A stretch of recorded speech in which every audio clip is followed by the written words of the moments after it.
오늘도 최고의 전략으로 함께하겠습니다. 양시장 그나마 다행이죠. 교보증권 여의도 금융센터 최성환 부장과 함께합니다. 어서 오세요, 부장님. 네, 안녕하십니까. 네.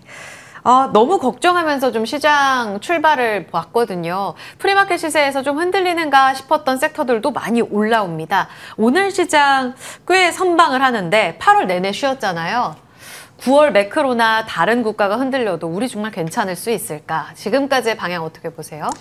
네, 말씀하신 것처럼 8월은 박스권 장세였고, 그동안 6월, 7월에 오른 거에 대한 또 약간 조정이었다고 본다면, 이제 9월은 또 이제 하반기에 대한 또 전망을 좀 봐야 될 것 같습니다. 특히, 지금 이 코스피가 3,100과 3,300, 요 사이대가 매물벽이 한 11% 이상, 그러니까 굉장히 두껍게 형성이 되어 있습니다. 이제 그러다 보니까 이런 매물벽이라고 한다면 올라갈 때는 저항이고요.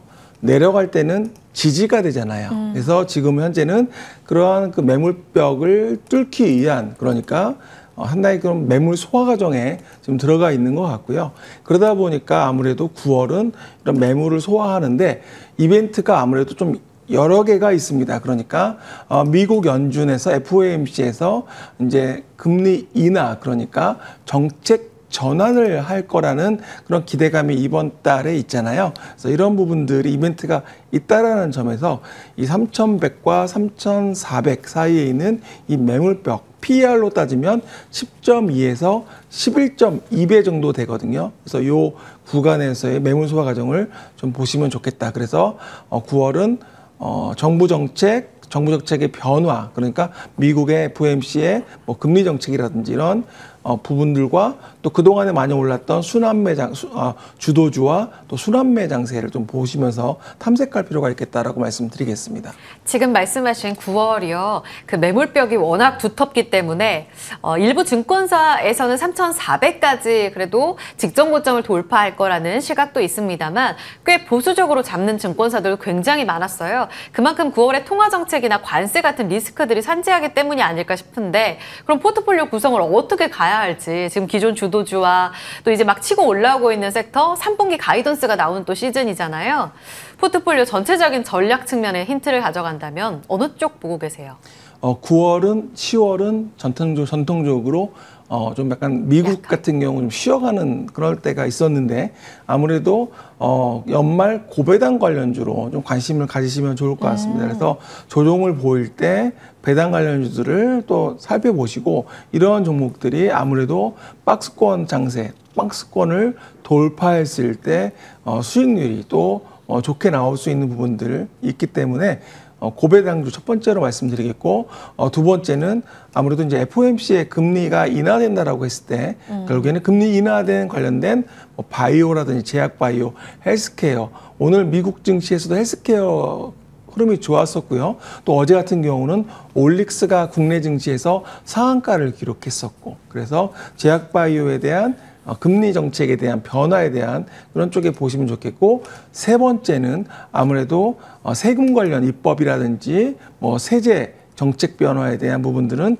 약간은 이게 리스크가 될 수도 있고 하기 때문에 이 부분은 좀 보셔야 되겠고 네 번째는 아무래도 수출 지표죠. 환율이 1,390원대잖아요. 1,400원을 거의 지금 와 있는데 아무래도 수출 기업들한테는 이런 환율도 또 영향을 주기 때문에 이러한 부분들 마지막으로 외국인 수급 동향 그러니까 외국인들이 적극적으로 여기 시장의 흐름에 좀 동참할 수 있는지 좀 보시면 좋겠습니다. 그럼 아직까지 8월에 순매도로 전환한 외국인이 9월에 돌아올 환경은 좀 더 지켜봐야 된다는 말씀이세요? 어제 대량 매수가 현선물에서 들어왔지 않습니까? 네, 그렇습니다. 그러니까 외국인 입장에서는 국내 증시를 나쁘게 보고 있지는 않는 것 같아요. 특히 골드만삭스 같은 경우도 여전히 국내 증시를 긍정적으로 보고 있는 것 같고 그리고 한은도 최근에 2.5% 금리를 동결하면서 한국의 성장률을 기존의 0.8에서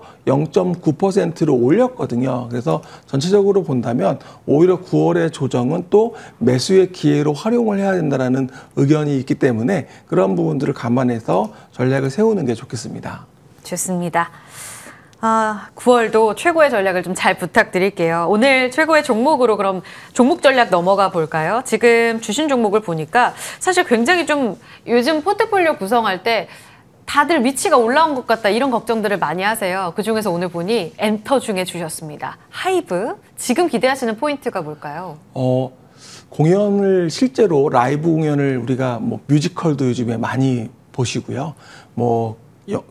공연을 가서 보면 그 티켓 가격이 10만 원대가 평균이 훌쩍 넘어서고 있습니다. 그리고 뭐 수십만 원까지 가기도 하고 정가 기준으로 오히려 이제 거기에 플러스해서 안표 같은 경우는 훨씬 더 비싸지겠죠. 그래서 하이브 같은 경우 내년에 이제 BTS가 완전체로 이제 컴백하고 이제 공연을 하고 하게 된다면 현재 시장에서 예상하는 거는 내년에 BTS 기준으로 한 70회 정도 한다고 생각했을 때 지금 그 공연장에 보통 한 6만 명 정도 생각한다면 6만 명 기준으로 30만 원 티켓을 계산하면 1회당 벌 수 있는 금액이 180억 원이고요. 그리고 이게 70회를 했을 때는 1조 2천억을 넘어섭니다. 공연 수익만. 그래서 내년에 지금 이 하이브의 실적 예상치를 보니까요. 올해 영업이익 컨센서스가 한 2,300억, 2,500억대인데 내년에 영업이익은 지금 5천억까지 보고 있거든요. 그렇다고 본다면 실적이 내년에 영업이익 기준으로 2배가 늘어나는 수치입니다. 그렇다고 본다면 지금 시가총액 기준으로 다 충분히 여기서 올라갈 수 있는 여지가 높다라고 보는 거고요. 특히 BTS뿐만 아니라 지금 신인 그룹들이 지금 계속적으로 코르티스라고 최근에 지금 나오면서 또 기대감을 남자 기준으로 뉴진스라고 표현을 하더라고요. 그래서 그런 그룹들이 계속 글로벌 기업도 그런 새로운 그룹들이 나오기 때문에 결국에는 말씀드린 첫 번째는 실적 그리고 BTS가 돌아오면서 공연도 늘어나고 그리고 MD 매출. 지난번에 제가 오로라 말씀드리면서 그런 키링이라든지 그런 여러 가지 관련된 MD들 상품들이 상당히 있는데 제가 하나 주목하는 거는 지금 캐대헌이 지금 상당히 글로벌 인기잖아요. 열풍이죠. 네. 관련된 왕구가 나온다면 어디서 만들까? 예를 들면 그런 식으로 관련된 MD 제품들이 많이 나올 수 있기 때문에 좀 하이브에 대해서 좀 계속적으로 올해 하반기 관심을 가져도 좋을 것 같습니다. 지금 제가 조금 전에 엔터도 많이 오르지 않았어요. 그 위치에 대한 고민 많이 하게 됩니다. 이런 말씀을 드렸었잖아요. 하이브가 사실 중국 모멘텀이 올해 너무 강조가 되다 보니까 SM에 살짝 밀리는 듯한 시세를 보여주면서 7월 초에 32만 원 갔지만 다시 직전 고점을 못 뚫어냈었어요. 8월에. 그리고 오늘도 좀 빠지면서 27만 원의 움직임인데요. 증권가에서 지금 보고 있는 TP는 한 어느 정도로 책정이 되어 있을까요? 지금 증권사에서는 35만 원, 40만 원까지도 나와 있는데 말씀하셨던 한알령 그러니까 중국의 한알령 해제에 대한 그런 부분들이 지금 아직까지는 된다 안 된다 얘기도 많이 있고 그 또 부분들이 공연이 취소됐다가 맞습니다. 그래서 그 부분이 아마 조금은 센티멘트에 작용을 하는 것 같은데요. 그런 중국을 제외하고라도 글로벌 시장에서의 공연에 대한 부분들 앞서 말씀드린 그런 기대감들이 워낙 크기 때문에 그 부분들을 감안한다면 영업이익 단위 아까 말씀드린 그 내년에 충분히 기대된다 이렇게 말씀드리겠습니다. 네, 최근 나온 리포트 8월 기준으로 40만 원까지 TP 상향 조정도 있었네요. 같이 참고해 보시죠. 하이브, 내년 BTS의 완전체 모멘텀 여전합니다. 자, AS로 넘어가겠습니다.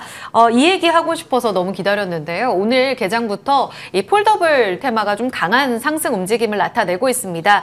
이 중 대장으로 자리매김하는 파이넴텍을 기존에 주셔서 오늘 고점 기준으로 보면 상승률이 150%예요. 160%까지 도달이 됐군요. 업데이트가 계속되고 있습니다. 지금도 고점 13,000원 돌파가 나오고 있어서요. 이 자리에 대한 질문을 안 드릴 수가 없습니다. 지금 과하게 다 올라온 거예요? 아니면 이제 계속 가격 반영되고 있다? 과정으로 보세요. 저는 폴더블이 그동안 삼성이 좀 외롭게 아니면 중국도 같이 들어왔지만 시장을 형성해 놨고 이 시장에 내년에 애플이 이제 들어오는 참전하는 시장이거든요. 예. 그래서 이 시장은 이제 개화된다고 보시면 될 것 같고 그리고 주변에 이제 보시면 그동안에 이제 너무 무겁다라고 생각했던 것들이 두껍고 무겁다고 생각했던 것들이 워낙 가벼워졌고 얇아져서 이제는 정말 큐가 많이 늘어날 수 있는 시장이 된 것 같습니다. 그래서 그동안 삼성이 혼자 왔던 외로이 왔던 시장이라고 본다면 이제 애플이 들어오면서 시장을 크게 넓힐 걸로 보여지고요. 거기에 가장 큰 수혜주의 하나, 그러니까 밸류체인에 들어있는 회사가 파이nem텍이기 때문에 아직도 제가 보기에는 갈 수 있는 여력이 충분히 있다, 이렇게 좀 보고 있습니다. 대단하네요. 좋습니다. 파이nem텍 4,900원대 주셨단 말이에요. 진짜 바닥권에서 조용할 때 이제는 그들의 시기가 온다라는 강조 말씀을 주셨었거든요. 같이 주셨던 이녹스 첨단 소재까지도 같이 기억하겠습니다. 다음 AS 받아볼게요. 바이오가 요즘 키워드가 계속 확산되고 있습니다. 같이 주셨던 퓨처캠 다시 질문을 드려보고 싶은데요. 등락을 거듭하면서 직전 고점을 뚫어내는 시도는 계속 나오고 있습니다. 이벤트 대기 계속 기대해도 되는 자리일까요? 퓨처캠은 지금 임상 3상 신청이 들어가 있습니다. 그러니까 기존의 치료제, 그러니까 FC705에 대해서 지금 치료제 임상 3상 신청이 들어가 있는 상황이고 허가를 기다리고 있습니다. 이분이 허가가 났을 때는 조건부 후목 허가에 대한, 그러니까 부분도 기대를 할 수 있는 부분이고요. 지금 플로빅토라고 글로벌 1등하고 있는 관련된 기업이 한 2조 원 매출을 하고 있는데 이미 임상 실험에서 플로빅토 대비 절반 용량으로 충분한 유효성, 그러니까 그걸 보였었기 때문에 향후에 충분히 삼성과 함께 향후 글로벌 라이센스 아웃에 대한 기대감도 높다라고 보고 있거든요. 결국에는 퓨처캠은 지금 현재 구간 자체가 지금은 그런 기다리고 있는 모멘텀을 그런 순간이라 생각하고 있습니다. 네, 바이오는 결국 또 이벤트 기대감이 유효한가를 계속 체크하는 과정이죠. 퓨처캠 계속 보자. 의견까지 AS 들어봤습니다. 최고의 전략, 또 오로라, 파이nem텍에 이어서 그 다음 오늘 종목까지도 함께했습니다. 같이 인사할게요.